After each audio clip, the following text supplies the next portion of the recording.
Ano naalala mo nung bata ka pa, Miss Alice? Your Honor, Ma'am Karen, hindi ko na po maalala. Ay, wawa. Nung grade 2 nga ako, naalala ko pa eh. Lumaki lang po kasi ako sa farm, Ma'am Karen.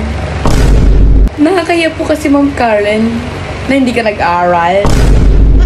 Naku, sabihin mo na kung saan ka nag-aral. Nakakaya po kasing sabihin, Ma'am Karen, hindi po ako nag-aral. So, saan ka lumaki kung di ka nag-aral? Your Honor, sa farm lang po ako lumaki, Ma'am Karen, kaya wala po akong maalala, Your Honor.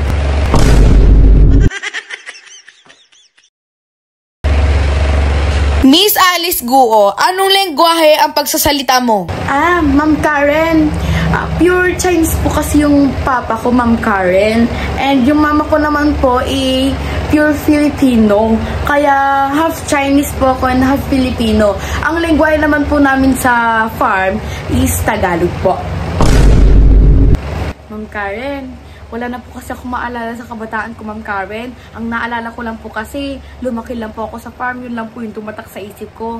Opo, Ma'am Karen. Kaya huwag nyo na pong ipilit, Ma'am Karen. Kasi po, hindi po ako nag-grade 2, Ma'am Karen. Hindi po ako nag-kinder. Hindi po ako nag-grade 7, Ma'am Karen. Kaya huwag nyo na pong ipilit, Ma'am Karen, ha?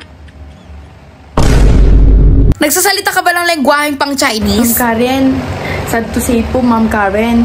Pero, hindi po talaga ako marunong magsalita ng Chinese lengguwahe, Ma'am Karen.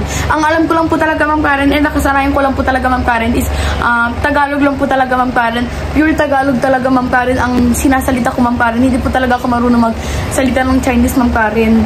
Kaya wag nyo nang ipilit, kasi kung hindi ako marunong mag-Chinese lengguwahe, wag nyo nang ipilit, kasi kayong lahat nag-grade 2 kayo. Ako, hindi ako nag-grade 2, ha? Kahit tumahimik kayong lahat. Ayusin nyo yung pinagtatanong-tanong nyo sa akin. Di ko nga maalala yung kabataan ko, di ba? Init naman dito.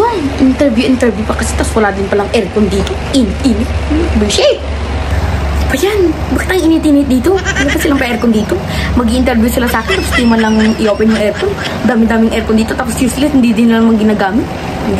Parang hindi kasi sila nag-rito eh. Abi mo sinasabi ata tong babae na to, ha? Espiya ka ba dito? Ay, Ma'am Karen, nakakaya po. Hindi po kasi ako espiya, Ma'am Karen, ha? Lilinawin ko lang po kasi sa inyong lahat.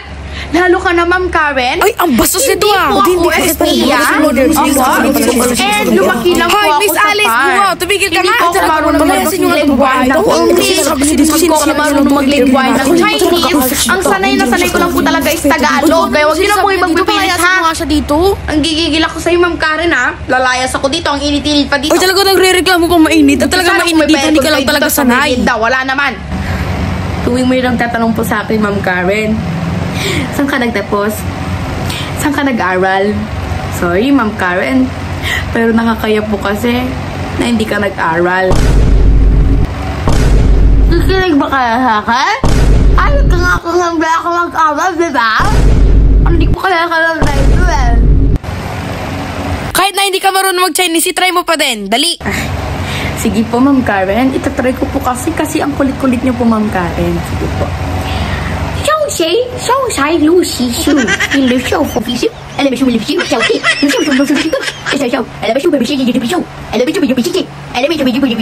dami-dami mo nang sinabi, tigil mo na yan. Ayan, tapos na, Ma'am Karen, ha? Okay na po ba, Ma'am Karen? Kati naman ang buko dito. Hindi pa kasi i-open yung aircon. Alam nang init na init ako. Kanina pa ako nagpapanin dito. Halika. Your Honor, sir? Pwede po bang paki-open yung aircon, sir? Your Honor, sa farm na po ako lumaki, sir. Please po, paki-open na po yung aircon. Kanina po ako init na init dito, sir. Opo, paki-open na po yung aircon. Bakit ang init pa din? 30 minutes ako naghihintay dito. Sandali lang, Ma'am Karen, ha?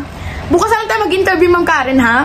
Linisin nyo muna yung aircon nyo. Kasi ang init-init, ang init ng panahon ngayon. Linisin nyo yung aircon nyo. Dapat pagbalik ko dito bukas, malinis na yan, malamig na dito. Okay? Bukas na natin ituloy yung pag-i-interview na to kasi sobrang init talaga dito. Hindi pa kayo nainit. Anak ko lang natin naiinitan dito eh. Gigigil ako sa inyo. Dapat nga maawa kayo sa akin kasi sa farm lang ako lumaki. Basta bukas na tayo mag-i-interview, ha? Pagbalik ko bukas, malinis na yung aircon, malamig na dito. Okay? Nagkakaintindihan ba tayo, Ma'am Karen? Opo, ma'am. Nagkakaintindihan tayo? Good.